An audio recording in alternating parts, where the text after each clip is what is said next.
Buong pwersa ng PNP ang handang gamitin ng DILG para arestuhin si Senador Bato de la Rosa.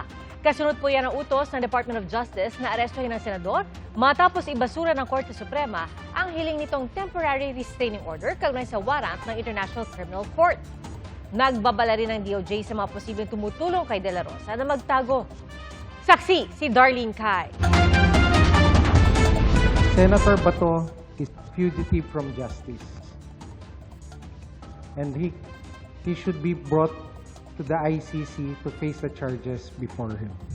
Ipinaaresto na ng Department of Justice sa mga alagad ng batas si Senador Ronald Bato de la Rosa. Kasunod yan ang desisyon ng Korte Suprema na ibasura ang hiling niyang temporary restraining order at status quo ante order para pigilan ang pag-aresto sa kanya. I would like to confirm the Philippine law enforcement agencies, which would include the PNP, the National Bureau of Investigation, are now tasked to effect the arrest of Senator Bato de la Rosa. May hawak na raw silang impormasyon sa kinaroroonan ni de la Rosa. Definitely there are leads. As to the exact leads, I cannot discuss them. First, I'm not privy to those leads. They are available to our law enforcement agencies and to their units, and let them do their work. Hopefully, we do it as fast as we can. Wanted si de la Rosa ng International Criminal Court o ICC bilang isa sa mga co-perpetrator sa kasong crime against humanity of murder kaugnay ng madugong war on drugs ng Duterte administration. Ayon kay DILG Secretary John Vic Remulla, nakahanda silang ipatupad ang utos ng DOJ. Sa isang text message sa GMA News, sinabi niyang 225,000 na puwersa ng Philippine National Police o PNP ang pakikilusin para rito.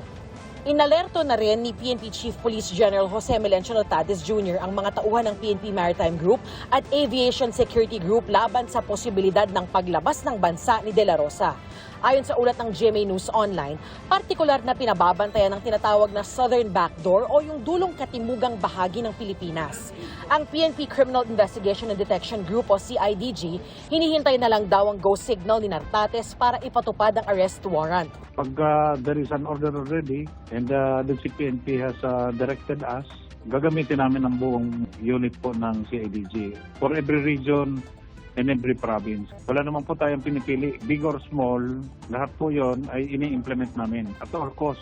Nakikipag-ugnayan na rin daw sila sa iba pang law enforcement agencies. Susunod din daw sa utos ng DOJ ang NBI. Ayon kay NBI Director Melvin Matibag, isasagawa nilang pag-aresto ng naaayon sa mga alituntunin. Ang mga abogado ni de la Rosa, kwinestyon ang pagpapaaresto ng DOJ sa senador. What law are you invoking in the spirit of fair play and due process and even humanitarianism? Hindi po nila pwedeng i-effect ang isang inactionable na warrant through misrepresentations. We have to respect our Constitution, we have to respect customary international law, and we have to respect treaty law in this regard. Malinaw daw na target talaga ng gobyernong makuha si de la Rosa. By the sheer act of the President's arm, by hook or by crook, gusto nilang kunin si Bato. And this simply looks like a Duterte 2.0 move, no? It is my personal and earnest opinion that this is political, no matter how they frame it. Gagawin daw nila ang lahat ng legal remedy para sa kanilang kliyente. Kasabay nito ang pag-iit nila na hindi tinatakbuhan ni de la Rosa ang mga pananagutan kung meron man, basta na ayon sa konstitusyon. Proper cases can be filed in our country because we have a healthy prosecutorial system, we have a healthy judiciary. Ngayong itinuturing na ng pamahalaan na pugante si Senator Bato de la Rosa ay nagbabala ang Justice Department sa mga tutulong na makapagtago o makatakas siya. Nangihingi rin sila ng kooperasyon sa mga may impormasyon kung nasaan ngayon si de la Rosa. Ang sa akin din pong pakiusap, those who might be aiding or abetting or helping Senator Bato evade the law, there are consequences. Alam natin na sa panuntunan ng rule of law may pananagutan. Pinagtago, hindi lamang po sa mata ng batas ng Pilipinas, pati rin po sa batas ng ICC. Nakaalerto pa rin daw ang Bureau of Immigration sakaling magtangkang lumabas ng bansa si De La Rosa. Pero sa ngayon, wala pa raw nakitang record ng Bureau of Immigration na umalis na siya sa Pilipinas. As far as I know, there is an application for an Interpol Red Notice. Of course, I mean, that is a remedy available to us. Para sa mga kaanak ng mga biktima, ayon sa kanilang abogado, ang pagbasura ng Korte Suprema sa hiling na TRO ni De La Rosa ay nangangahulugan na wala ng legal na hadlang para ipatupad ang arrest warrant. Hindi po dapat naiiba si Senator Bato. Kahit po siya po ay isang sitting senador, wala pong pagkakaiba kasi ang mga senador natin, hindi naman po sila nakakataas sa batas. Kung paano po ito pinatupad ng executive sa kay former President Rodrigo Duterte, ay sana patas din po ang pagpapatupad sa kay Senator Bato de la Rosa. Ayon na rin po ito sa ating batas sa RA 9851. Sakaling maaresto si De La Rosa, maaari na ba siyang ipadala sa dahig? Tingin ng 1987 Constitution framer at retired Supreme Court Associate Justice. Palagay ko pwede siyang arestuhin dahil wala nang restraining order. Pero whether or not Yun nga. ipadala na kaagad, depende sa interpretasyon ng batas. At ito ay pending sa Supreme Court. Sabi naman ng DOJ, These are operational matters that I cannot discuss so that we don't defeat the purpose of the arrest, which is the ultimate objective is to bring him to the ICC. noong May 11 sa bisa ng arrest warrant mula sa ICC ay tinangka ng NBI na arestuhin si De La Rosa nang muli siyang pumasok sa Senado. Hanggang sa magkaroon ng kaguluhan sa Senado noong May 13 at muling naglaho si De La Rosa madaling araw kinabukasan. Kasama raw niyang umalis noon si Senador Robin Padilla. Iniimbestigahan ng DOJ kung may pananagutan si Padilla. Ayon naman sa eksperto, pwede raw mapanagot si Padilla. Kung idadrag nila itong pangalan ni Senator Robin Padilla, po pwedeng masampahan siya kasi ng kaso ng obstruction of justice at po pwede rin siyang sampahan ng kaso sa Senate Ethics Committee. Posible raw itong magkaroon ng epekto sa impeachment trial, gayon din ang pagkawala ni De La Rosa. Yung hindi niya pag-participate doon sa oath-taking, which means na legally speaking, hindi rin siya po pwedeng makaboto. From 23, right now we'll have only 22. At yun, bababa din yung bilang ng from 16 to 15. So malaking implication ito sa tatahakin itong impeachment trial. Ako si Darlene Kayang, inyong saksi.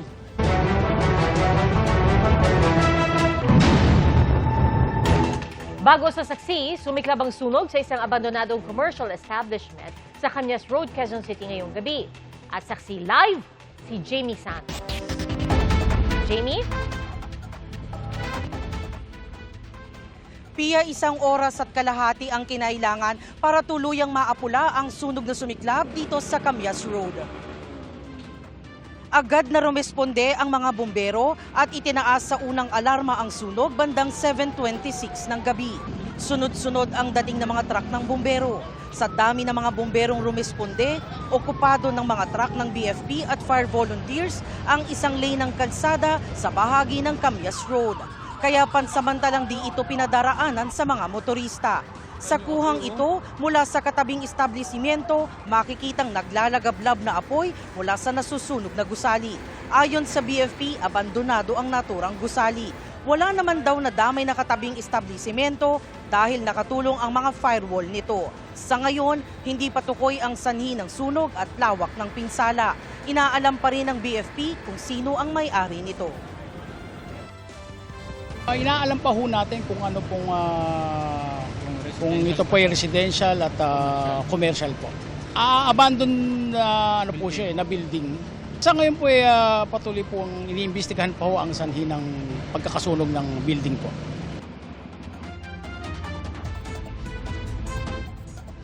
Pia, 8:50 ngayong gabi nang idedeklarang fire out na ng sunog. Nadaraanan na rin ang lane na isinara kanina. Live mula rito sa Quezon City, ako si Jamie Santos, ang inyong saksi. Patay ang isang delivery rider matapos saksakin at barilin sa Bocaue, Bulacan. Ating saksiha. Naghahanap buhay bilang delivery rider ang 40 anyos na si Warren de Guzman sa Bocaue, Bulacan noong Martes. Pero hindi akalain ng kanyang pamilya na yun na pala ang huling araw na makikita siyang buhay. Sinadyang pinalabo ang video ito para sa seguridad ng may-ari ng CCTV. Dito, dinig ang mga putok ng baril kung saan naghahatid noon ng parcel ang biktima. Doon siya pinagsasaksak at pinagbabaril ng magkapatid na lalaki.